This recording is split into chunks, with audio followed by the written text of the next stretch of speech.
काय तुम्ही पण खाता का रोज चपातीच? जर खात असाल तर हा व्हिडिओ तुमच्यासाठीच आहे. आत्ताच सेव्ह करून ठेवायला विसरू नका. कारण हा फार महत्त्वाचा व्हिडिओ होणार आहे. याच्यामध्ये गव्हाविषयी आणि चपातीविषयी बऱ्याचशाच गोष्टी मी तुम्हाला समजून सांगणार आहे. काय आहे, एक रुग्ण मी सांगतो माझ्या ओपीडीमध्ये आला आणि त्यानं लक्षण सांगायला सुरुवात केली. पोट गच्च होतंय, गॅसेस खूप आहेत, पोट साफ होत नाही आणि पोट खाल्ल्यानंतर गुबारा धरतं. तर मी विचारायला सुरुवात केली त्याची हिस्ट्री, की नेमकं काय आहे बाबा याचं कारण?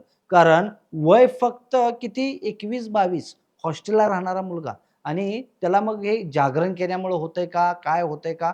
तर माझ्या निदर्शनास असं आलं, की ज्यावेळेला मी त्याला विचारलं, की "बाबा तू कसं खातोस? काय खातोस? आणि काय-काय किती वेळा खातोस?" तर त्याने सांगायला सुरुवात केली, "डॉक्टर मी जरी हॉस्टेलला असलो तरी मी बाहेरचं कधीही कोणती वस्तू खात नाही, बेकरीला शिवत नाही, नॉन-व्हेज आमच्या घरी चालत नाही. तरी सुद्धा मला हा पोटाचा त्रास गेले 6 महिने झालं सतवत आहे." तर त्यावेळेला माझ्या असं लक्षात आलं, की तो सकाळ, दुपार आणि संध्याकाळ फक्त चपातीच खातो. तर कारण दडलं इथं. आयुर्वेद काय सांगतं बघा, गोधूम, गोधूम म्हणजे गहू. गोधूमः मधुरः स्निग्ध बल्य वृक्ष गुरुः स्थिरः. गुरु म्हणजे काय? पचण्यास अतिशय जड असणारा भाग. पूर्वीच्या काळी गव्हाचे वेगवेगळे जे काही जाती होत्या, की ज्या आयुर्वेदात सांगितलेल्या आहेत 5,000 वर्षापूर्वी किंवा 6,000 वर्षापूर्वी.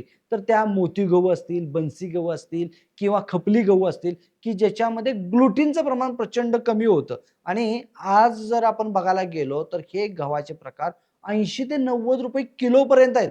तर हा जुनं जे वाण आहे ते जवळपास नाहीच म्हणल्यासारखं झालेलं आहे. परंतु खपली गहू आजही मिळतो. तो कसा मिळतो? तर आपण वापरतो फक्त खिरीपुरता. तर त्याची खीर खूप छान होते. परंतु हा खपली गहू पूर्वीच्या काळात रोजच्या खाण्यामध्ये होता. तर अशा पद्धतीचा गहू जर असेल, तर त्यातलं ग्लुटीन त्रास देत नाही. आपल्याकडे कुठला येतो, जो ₹30 ₹40 किलो अगदी फारच आहे खेड्यामधली लोकं तर रेशनचा खातात आहे, ज्याच्यामध्ये ग्लुटीनचं प्रमाण प्रचंड मोठ्या प्रमाणात हे फॉरेनला पण जात नाही किंवा फॉरेन सुद्धा याला घेत नाही. कारण याच्यामध्ये ग्लुटीनचं प्रमाण जास्त. मी मगाचपासून ग्लुटीन सांगतो. हे काय आहे बाबा? तर ग्लुटीन हे एक प्रोटीन आहे, जे गव्हामध्ये आढळतं आणि ते प्रचंड त्रासदायक आहे म्हणून WHO असतील किंवा अलीकडचे जे रिसर्च असतील त्यांनी सांगितलंय. काय होतं यानं? तर सगळ्यात पहिलं म्हणजे तुमचं पचनशक्ती हॅम्पर होते. जे बरेचसेच एन्झाईम जे पचवायला उपयोगी आहेत, ते एन्झाईम सिक्रीट व्हायला कमी होतात. सिक्रीट होणंच कमी होतात किंवा बंद होतात. दुसरं आहे, की आपल्या शरीरातलं जे भ्राजक पित्त आहे, पाचक पित्त आहे आणि आलोचक पित्त आहे. म्हणजे डोळ्यामधलं पित्त, त्यानंतर त्वचेमधलं पित्त आणि आतड्यात असणारं पित्त. हे तिन्हीही पित्ताला ते ग्लुटीन डिस्टर्ब करतं आणि कमी जास्त प्रमाणामध्ये हे पित्त वाढवतंच, कमी करत नाही. आणि याच्यामुळे त्वचेचे आजार असतील, त्याच्यानंतर तुमचे डोळ्यातले जे ॲलर्जीचे आजार असतील आणि शिवाय पचनशक्तीचे आजार असतील, तर हे आजार ह्या ग्लुटीन प्रोटीनमुळे वाढत जातात. पुढचं आणखी काय आहे हो, अलीकडे असं निदर्शनात आलेलं आहे, की गहू जास्त खाल्ल्यामुळे कॅन्सरचं प्रमाण प्रचंड मोठ्या प्रमाणात वाढत चाललेलं आहे. जर पंजाबकडच्या भागात जर गेलं, तर अगदी पूर्वीपासून कॅन्सर एक्सप्रेस नावाची एक रेल्वे त्या भागातून दिल्लीकडे येते. तर त्या कॅन्सर एक्सप्रेस म्हणजे काय, की त्या भागामध्ये सर्वात जास्त गहू पिकतो, सर्वात जास्त गहू खाल्ला जातो आणि त्याच भागामध्ये सर्वात जास्त कॅन्सरचे पेशंट आढळत आहेत. आजकाल आपल्या महाराष्ट्रामध्ये जर आपण तुम्ही बघायला गेलात, तर तुमच्या आज शेजारी-पाजारी, पाहुण्या यांच्यामध्ये किंवा अगदी घरात सुद्धा कॅन्सरचे पेशंट किती आहेत बघा. तर याचं कारण कुठेतरी गव्हात दडलेलं आहे, की काय याची शक्यता नाकारता येत नाही. दुसरं आहे ते म्हणजे काय, तर आपल्या लिव्हरवरती त्याचा लोड वाढतो आणि पचनशक्ती कमी झाल्यामुळे आळस खूप वाढतो आणि आळस वाढल्यामुळे अनेक आजारांना आपल्याला तोंड द्यावं लागतं. तर जरी आयुर्वेदानं सांगितलेलं असेल, की गोधुमा मधुरा स्निग्धा बल्य. बल्य म्हणजे काय? पौष्टिक आहे. वृक्ष म्हणजे काय? की पुरुषाची जी शक्ती आहे ती वाढवणारी आहे. स्थिरा म्हणजे जे कृश आहे त्यांना वजन वाढण्यासाठी सुद्धा खूप चांगला आहे. स्निग्ध हां, स्निग्ध म्हणजे शरीरातलं जे तेलकटपणाचं जो भाग असतो, की ज्याची गरज असते शरीराला, तर ते गरज भागवण्याचं काम सुद्धा गहू करतं. परंतु कोणता? जो तो देशी गहू, मोती गहू असेल, खपली गहू असेल, बन्सी गहू असेल, याच्यामध्ये ती ताकद आहे. परंतु आज हे कुणीही घेत नाही. कुणी कुणाच्याही खाण्यामध्ये येत नाही. त्याच्यामुळे सर्वात महत्त्वाचा आहे आयुर्वेदानं सांगितलेला नियम, की गहू कोणी खाऊ नये. सगळ्यात हा व्हिडिओ आहे तर त्यांच्याच लोकांसाठी की ज्यांच्या शरीरामध्ये वजन वाढत चाललंय, थायरॉइड वाढत चाललेला आहे. तर हे 2 जे आजार ज्यांच्यामध्ये आहेत, त्या लोकांनी पहिलं सोडावं तर गहू खाणं सोडावं. तर दुसरं आहे प्रमेह. प्रमेह म्हणजे मूत्रविकार. मूत्रमार्गातले जे विविध विकार सांगितले आहेत, त्याच्यामध्ये मधुमेह सुद्धा येतो बरं का.